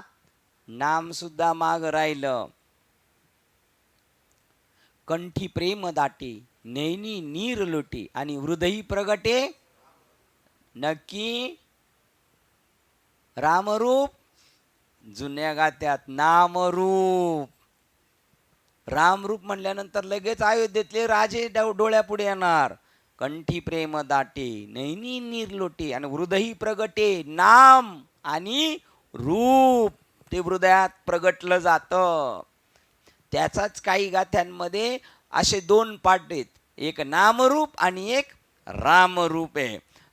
उजवं कोणतंही जास्त? नामरूप. जे मिळालंय त्या नामाने माझ्या रूपाची भेट घालून दिली. पहिले नामरूपा नाही, मी नाम घेतलंय पण अजून स्थिती नाही म्हणून नामाची रूपाचा मेळ नाही, नामरूपा नाही मेळ अवघा वाचेचा. एक स्थिती अशी आहे, नामरूपा पडली गाठी अवघ्या गोष्टी सरल्या. बघा मगाचं प्रमाण राहिलेलं आलं की ते शब्दाने सांगता नाहीत. तुकाराम महाराज म्हणतात, मुखया साखर चाखया दिदली. मुख्या माणसाला साखर दिली खायला आणि त्याला विचारलं किती गोडे किती गोडे, तू कसं सांगेल? सांगू शकत नाही. त्याच्या बॉडीवरून काढणार, अरे बापरे जबरदस्त गोडे, पण तो वर्णन करू शकत नाही. तसा तो स्वानुभूतीचा अनुभव वाचेने प्रगट करता येत नाही. ते नाम ते म्हणून ती नाम विरहित अवस्था असते. नामाच्याही पलीकडं त्याच्या विरहित अवस्था आहे. त्याला गुणधर्म नसतात. म्हणून तो हरे श्रीहरी कोणता? नाही नाही रूप वर्ण गुण जेथे, तिथं रूप नाही, तिथं वर्ण नाही. कोणत्या वर्णाचा आहे? गुण जेथे. त्याला गुणधर्म नसतात किंवा ते नामाने किंवा शब्दाने निर्देशित करता येत नाही. मग कशाने प्रगट होत असेल? ते आपलं आपणच प्रगट होतं. फक्त त्यांचा संकल्प याला कळलं पाहिजे, याला कळलं पाहिजे, याला कळलंच पाहिजे, प्रगट करणार. कारण देव त्यांच्या शब्दाचा अंकित आहे. मी नाही येणार वरती. जर कुत्र्याला घेतलंय विमानात तर मी येईल. कोण म्हटलं? धर्मराज. त्यांचा शब्द आहे, याला वर न्या. तू का म्हणे तुम्ही निरविल्यावरी देवाची टाप नाही मज हरी उपेक्षिना. आला नाही उपेक्ष अवचटे जे त्याच्या मुखाती, ज्यासी म्हणे तू उद्धरिलासी. तो माथा वाहे मी ऋषिकेशी, शब्द निज धामाशी. त्याने जर सहज म्हणला देवा याचा उद्धार कर, का मी माझ्या डोक्यावर बसून याला तिकडं ऋषिकेशला घेऊन जातो. ऋषिकेशी मी परमात्मा त्याला वाहून घेऊन जातो. ऋषिकेश मधला ऋषिकेश मध्येच राहतो आणि इकडे सामान्याला ऋषिकेश वाहून तिकडे नेतो. फक्त त्यांनी अवचट्या ठरून नाही, याला फिट करा, मी फोन करतो तुझा आणि मी सांगतो याला आत घ्या. सहज त्याचं काम करा, झालं काम त्याचं. छान ओळी पाठ केले दीपक, छान.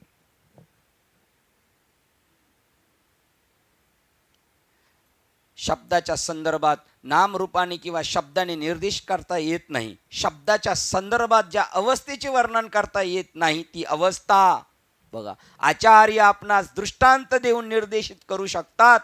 प्रत्येक अभ्यासक आपल्या बुद्धीनुसार त्याचे आकलन करू शकणार. चालले ना, गुरुजी शिकवतात ना, 50चा पट आहे, 1045 आहे. गुरुजींनी 45 जणांना सांगितलंय आणि पहिल्या मार्काने सगळे 45चे 45 झाले. ती आकलन शक्ती आपल्यामध्ये निर्माण करायची. आपल्याला जर काय करायचंय तर आपल्यामध्ये ते गुण आपल्याला हे करायचे का यांचं मला सांगितलेलं यथार्थ पुरेपूर माझ्या डोक्यात घुसलं पाहिजे. दृष्टांताने निर्देशित करू शकतात. त्यांना काय, ते जे घडू शकत नाही ते घडवून आणू शकतात. ज्ञानदेव सांगे दृष्टांताची मात. काय, सगळ्या दृष्टांताची मात करून सांगतो. साधूचे संगती तरणोपाय. तरण्याचा उपाय साधूच्या संगतीत आहे. एरवी म्हणून साधू तोर जाणार. बुद्धीनुसार त्याचे आकलन करू शकणार. कसा बघा केवढी बुद्धी आपली व्यापक पाहिजे ते म्हणतात. किती बुद्धी, एवढी तुम्हाला कल्पना करायची ना, ही कल्पना करा म्हणतात ते. बघा जर त्या अभ्यासकाला पुरेशी मनाची शांतता असेल, कसा पाहिजे तो, पुरेशी शांतता पाहिजे मनात. तुम्हाला हा ग्रंथ आपल्याला काही तर कळतं माहिती का? इथं बाहेर काही नाही, सगळं झालं. शिव्या गाळ दुपारी 12 अंधारापर्यंत होऊन गेले सगळे. आता जे ते नेटाने लागलेत संसाराला, घरी पळायला, आणि आपण घरून इकडं पळून आलेलो आहे. त्यामुळे देव म्हणतो यांच्या डोक्यात नाही यांच्या खोबडीत घुसवायचं. त्याला आपल्या खोबडीत ते घुसवायचे, म्हणून आपण इकडे धावत आले. जर त्या अभ्यासकाला पुरेशी मनाची शांतता असेल, तुम्ही घरात बघा बरं, आपल्याला टी व्हीची मालिका सुद्धा जर समजावून घ्यायची असेल तर पुरेशी, आणि जर मध्ये कोण बडबड करीत असेल, जर आपल्या खालच्या लेवलचा असेल, आपण झापड बी मारू गप, कारण मला ही मालिका पुरेशी समजून घ्यायची, त्याच्यासाठी पुरेशी काय पाहिजे, शांतता पाहिजे. तशी आपल्या शांतता करायचं असेल तर चंचल चित्तासी ठेवून या ठाई, या ग्रंथांचे पायी लीन व्हावे. मग लीन झाल्यावर नाही आपपर, जो त्याच्यात लीन झाला त्याला आपलं नाही आणि परक नाही. जर त्या अभ्यासकाला पुरेशी मनाची शांतचित्तता असेल आणि त्या उंचीपर्यंत भरारी मारण्याची पुरेशी चित्तशुद्धता असेल, उंचाचे नि पवाडे सुखाचा पैसा रुजोडे, आपलेने सुरवाडे उडोई ऐसे, एवढी आपली विचारधारा पाहिजे. आपल्याला उडता येईल आकाशात, येईल येईल आकाशात उडता, तेवढी तुमची त्याच्यावर आसक्ती पाहिजे. 1 वर्ष आमच्या इकडे एवढं वावदान झालं, एवढं वावदान झालं नारंगावला, तर असे घराचे पत्रे असे उपसायला लागले नट बोलटस. तर मग आता आपण काय करायला लागलो, पत्रे खाली ओढून धरायला लागलो. तसे 4-6 नट खटकन उडाले आणि पत्रावर त्याचा आवर तेवढी पुरेशी त्याच्यावर आसक्ती पाहिजे. त्या पत्र्यावर किती प्रेम असेल त्याचं, पत्र्याने त्याला वर नेलं. जेवढं आपल्याला वाटतं ना, कधी कधी बरेच साधू मला म्हटले, मला विमानातून प्रवास करण्याची इच्छा आहे, विदाउट तिकीट, 2-2.5 तास विमानाच्या बाहेर वाटणे बघाय. तो म्हणणार लय वर चाललो, आता मला असं वाटतं मी खाली येणार नाही. त्यांनी पत्रा दिला सोडा, तो आला खाली. काय उडो येते आपल्या सुरवाडे, उडो यायसा होत, असं आज बी होत.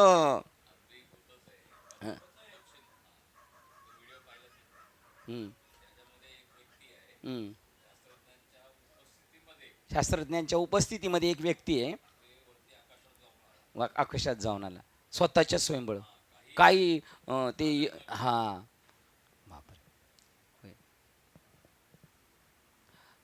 मुंगीचे मनोगत कळेल,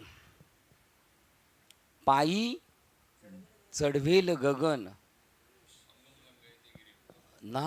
हा पंगुम लंगयते गिरीम, तसं यत कृपा तदम वंदे परमानंदम माधव. मुकम करोती वाचानम, मुकी माणसं असली तर तो बोलू शकतो. आता आपण काय करू, बोलक्यांना काय करू, मुखी करू. मुकम करोती वाचानम पंगुम लंगयते गिरी. आता आपल्याबरोबर तीर्थयात्रेला गेल्यावर ते पांगळे होऊन आले. ही म्हणतात, तुका म्हणे त्यांची कोण जाणे कळा, वागवी पांगोळा पायावीन. पाय नसताने त्या पांगळ्याला तो वर घेऊन जाऊ शकतो. ती इच्छाशक्ती पाहिजे, तेवढी इच्छाशक्ती असेल तर होईल. जरी प्रगटे सिद्ध सरस्वती तरी मुकायाथी भारती, हे तर वस्तू सामर्थ्य शक्ती नवल ते काय हो, असं पण होईल. तुम्ही विचार करा, होत्याचं नव्हतं, नव्हत्याचं होतं करू शकतं, त्याचं नाव करील तो नाही, करील ते काय काय काय करील ते काय काय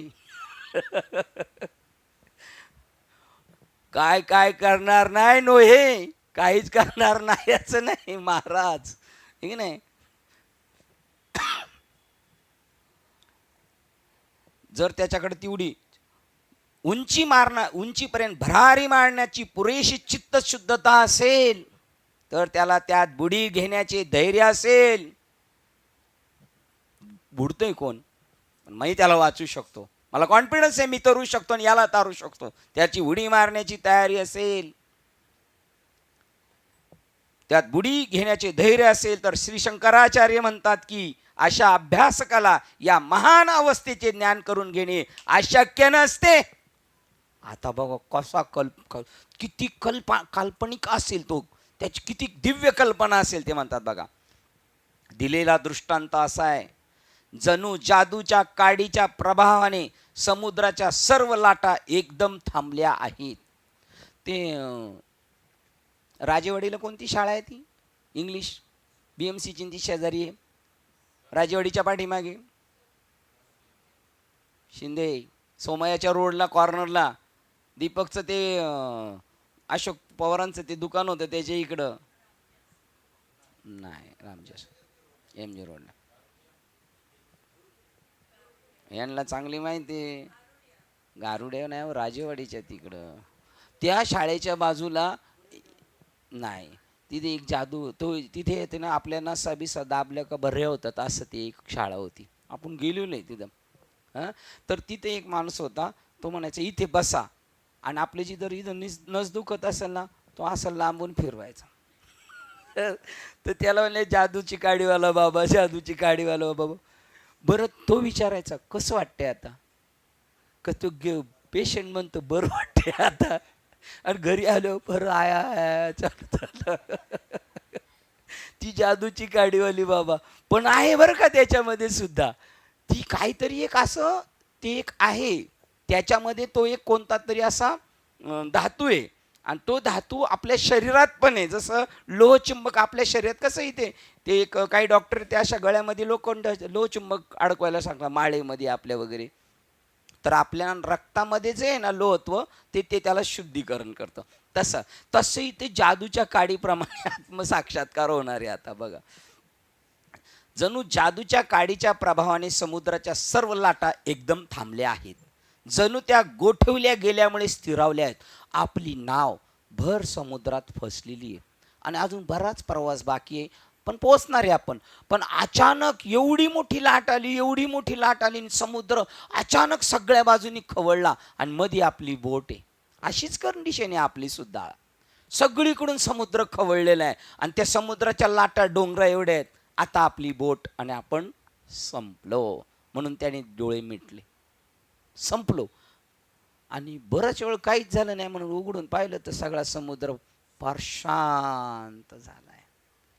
अशी कंडिशन त्या माणसाला ते म्हणतात तिथं समजून घेण्याची इथं ती स्थिती पाहिजे. ते म्हणतात येथे अगदी क्षितिजापर्यंत काही पाहत असाल तर प्रशुब्ध गुंडाळत जाणाऱ्या, नाच करणाऱ्या, गर्जना करणाऱ्या, बागडणाऱ्या लाटाच लाटा. फक्त समुद्र प्रक्षोभ झालाय त्याचा, आणि एवढ्या लाटाच लाटा, आणि क्षितिजापर्यंत म्हणजे डोंगरा एवढ्या नाही, आकाशात इथं टेकल्यासारखं वाटतं तिथपर्यंतच्या लाटा आहेत, आणि त्याच्यात बोट काय राहणार आता आपली.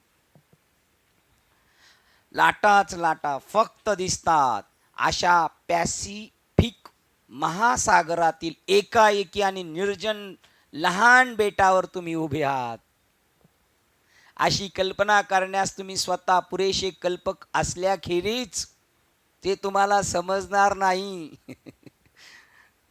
त्याच्या उत्साहाचा व खळबळाट सर्व दिशांना आवाजाने कंपित करतो आहे. तुम्ही तिथं आहात आणि एवढा खळखळाट सगळं दुमदुमलेले. आता काही खरं नाही, आता खरं नाही. तुम्हाला सांगू का, जर आपण गावाला असलो आणि विजा कडकडायला लागल्या का लगेच कलथा नाही तर कुऱ्हाड आणून कुठं टाकायची, दारात.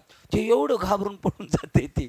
तुमच्या घरात टाकलेली कुऱ्हाड बरं ती दिसत बी नाही, दरवाजा खिडक्या सगळं लावून येतं, आणि ती कुऱ्हाड टाकली का ते तिकडं पळून जाते. आता एवढ्या याला जर आपण घाबरतो ते ही कल्पना करायला तेवढी तिथं बेशुद्ध पडून नाही तर आपण जागेवर जाऊ. त्या कोरोनामध्ये नाही का, कोरोना न होताच गेले ती. अशी कल्पना करण्यास तुम्ही स्वतः पुरेसे कल्पक असल्याखेरीज ते तुम्हाला समजणार नाही.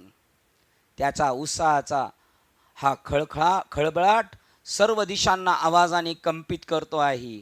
अशा तऱ्हेने भीतियुक्त आदर आणि प्रचंडपणा यांनी भारावलेल्या परिस्थितीची तुम्ही पुरेशी कल्पना करीत असतानाच आता काय खरं नाही, आता काय खरं नाही, एकाएकी सर्व लाटा थांबल्या आहेत. असं कधी होईल काय? एवढं सगळं होतं ना, आता कसं काय वाचला, एकाएकी सगळं शांत झालं. अशी कल्पना करा. अगदी त्याचप्रमाणे हे सगळं तेवढंच डेंजर आहे सगळं. तिथे त्या बेटावर आहेत ना, तसे आता आपण या बेटावर आहेत.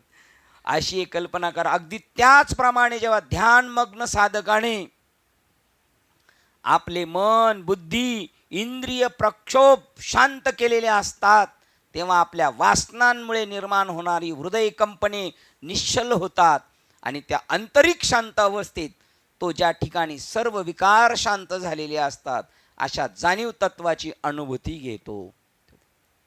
त्या स्टेपला गेल्यानंतर त्याला त्याची अनुभूती होती, हे सगळं शांत झालं, बाहेरचं काहीच नाही त्याला आता त्रास वेदना. प्रशांत महासागर आहे ना, कुठे आहे तो? त्याचं नाव हे पॅसिफिक, म्हणजे ते इंग्रजीत आणि ते मराठीत आहे.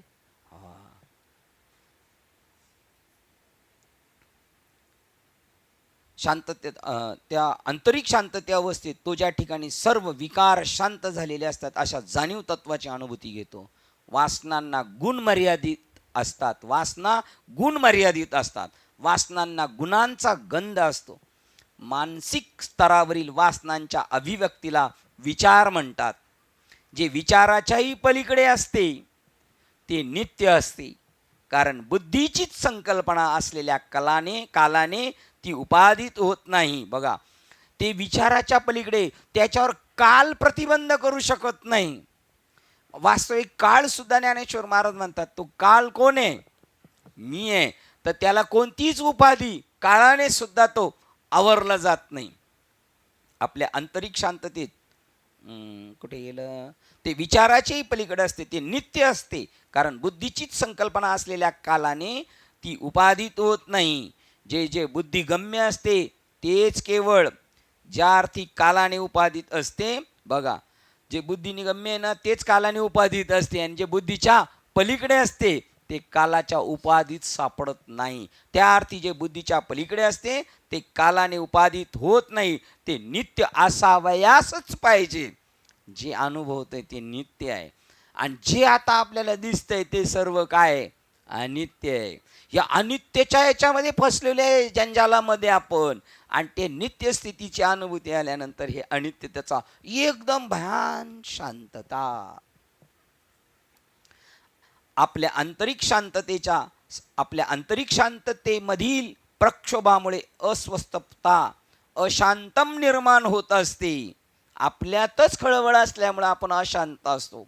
आत्मतत्व मनाच्या पलीकडचे, आणि म्हणून त्याची स्थिती मनोक्षोभ शून्य असते. मन जाणू शकत नाही, मनाचा इंड होतो, ते मनाच्या पलीकडे. मन हे गेले विलया ब्रह्मानंद माझारी, मन संपून गेलं.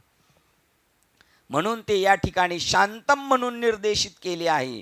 जेव्हा आस्थाभास हा दुसरा पाठभेद स्वीकारला जातो तेव्हा, मग अशी सांगितलं ना, आस्था म्हणजे सगळे थांबलं तिथं. आस्थाभास म्हणजे काय सांगितलं होतं?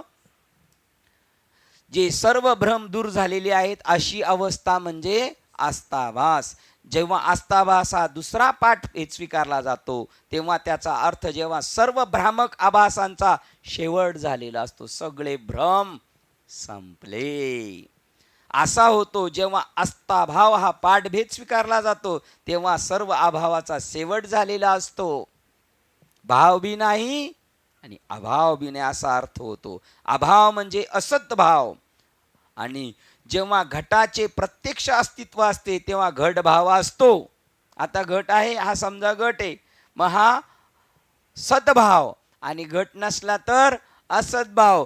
परंतु त्याच्यात जो आकाश आहे त्याच्यावर कोणता प्रकार परिणाम नाही. बघा, घट निर्मितीपूर्वी घटाचे प्रत्यक्ष अस्तित्व असते तेव्हाच घटभाव असतो. प्रत्यक्ष घट आहे तेव्हा आपला असतो घट आहे, घटाविषयी काय आपला भाव आहे. आणि त्याच्या निर्मितीपूर्वी ठिकाणी घट नव्हता, मग घट निर्मितीपूर्वी त्याचा अस्तित्व अभाव असतो. बघा, त्याला प्रागभाव म्हणतात. घट म्हणजे माठ तिथे ठेवलाय, त्यावेळेला तो आहे तेव्हा आहे, आणि नसला तेव्हा नाही असतं. पण असणं आणि नसतं त्या मातीच्या किंवा आकाशा संबंधाने काहीच नाही, कारण तिथे ठेवलाय त्याच्या खाली मातीच आहे, वरही मातीच आहे.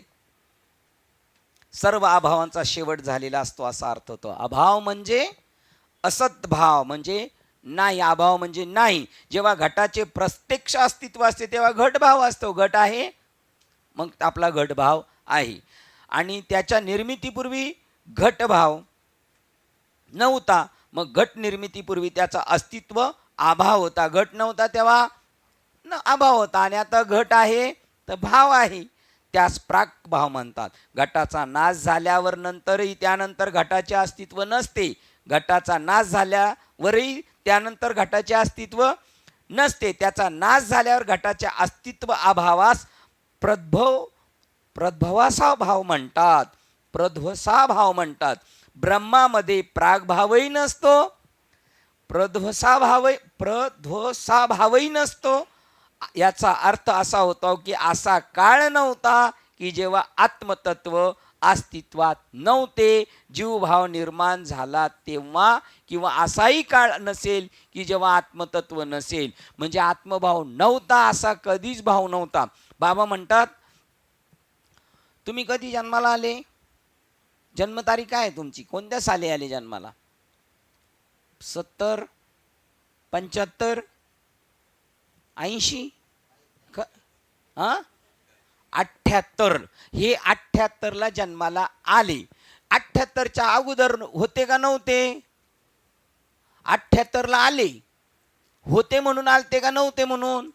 आता आपण समजा, आता तुम्ही अंधेरीवरून आले, आता घाटकोपरमध्ये, मी घाटकोपरला आलो. कुठून? हे 78ला आले जन्माला. कुठून आले? आला अशी कोठून. कुठून आले?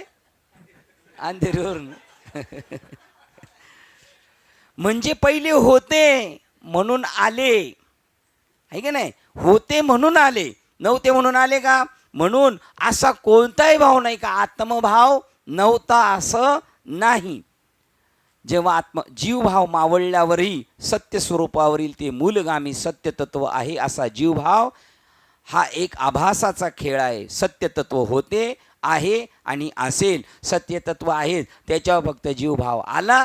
जसा घटभाव आला आणि घटभाव गेला तरी साप आला आणि साप गेला तरी रश्मी मात्र पहिल्यापासून आहेच आहे.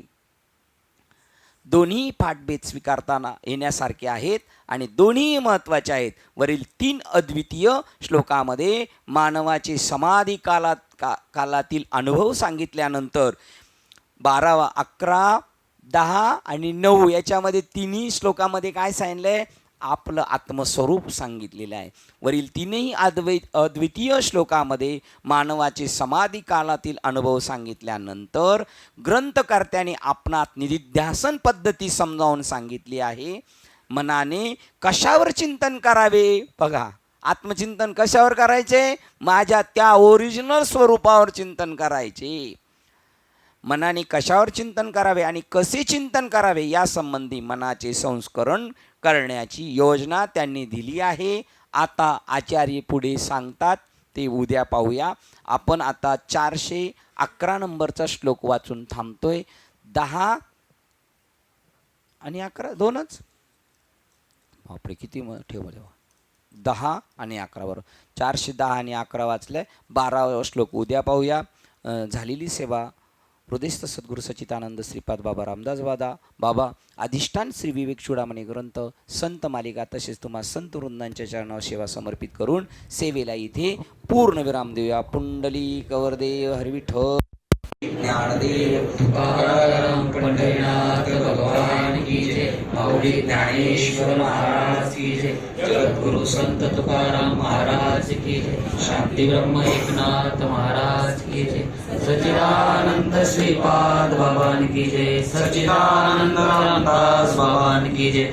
अवधूत चिंतनम श्री गुरुदेव दत्त गोपाल कृष्ण भगवान की जय. बोलो रे भाई सब संतन की जय. गणपती बाप्पा मोरया. आता विश्वात्मके देवे येणे वाद्यज्ञ तोषावे.